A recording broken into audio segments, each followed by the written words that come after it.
Hello viewers, আসসালামু আলাইকুম। ময়না পাখি আমাদের দেশের খুব পরিচিত ও জনপ্রিয় পাখি। বিশেষ করে কথা বলার দক্ষতার জন্য এটি অনেকের পছন্দের। বাংলাদেশে যে ময়না বেশি দেখা যায় তা হলো কমন ময়না।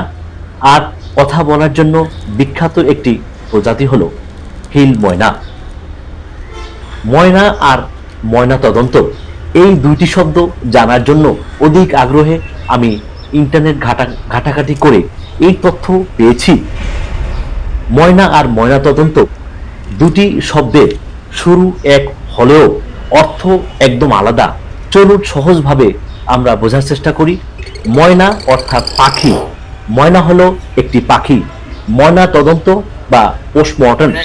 ময়না তদন্ত শব্দটি দুটি অংশে গঠিত, ময়না আর তদন্ত। তদন্ত অর্থাৎ অনুসন্ধান বা পরীক্ষা। এখানে ময়না শব্দটি পাখি বা মুয়ান থেকে, যার অর্থ ভালো করে পরীক্ষা করা বা পর্যবেক্ষণ করা।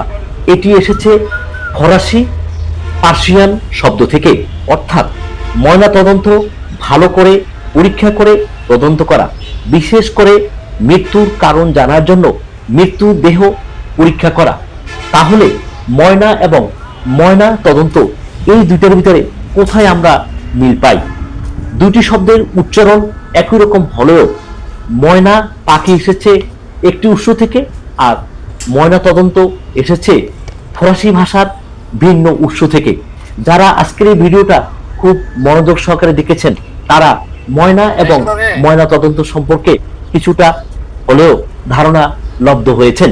আমি আশা করি যে এটা আপনি ভিডিওটা যদি দেখেন তাহলে এই সম্পর্কে আপনার একটা সুস্পষ্ট জ্ঞান লাভ করবেন। ময়না বাংলাদেশের খুব পরিচিত একটা পাখি এবং এই পাখিটি খুব সুন্দর করে মানুষের ভাষা রপ্ত করে ভালোভাবে কথা বলতে পারে, এবং এটা অত্যন্ত জনপ্রিয় এই কারণে যে ভাষাটা সুমিষ্ট হয় এবং শুনতে খুবই ভালো লাগে। দেখুন আমার এই ভিডিওতে কত সুন্দর একটি ময়না পাখি দেখা যায়। এই ময়না পাখিটির কথা এত সুন্দর, যেটা আপনি যদি এই পাখির কথা শুনতে পারেন তাহলে হয়তো বুঝতে পারতেন যে কত সুন্দরভাবে এরা কথা বলে। তাই ময়না পাখি এখন প্রায় অনেক প্রজাতির পাখি বিলুপ্তির পথে। পাহাড়ি এলাকায় কিছু কিছু ময়না পাখি পাওয়া যায়। এই ময়না পাখিগুলো সুন্দর কথা বলে। ধন্যবাদ।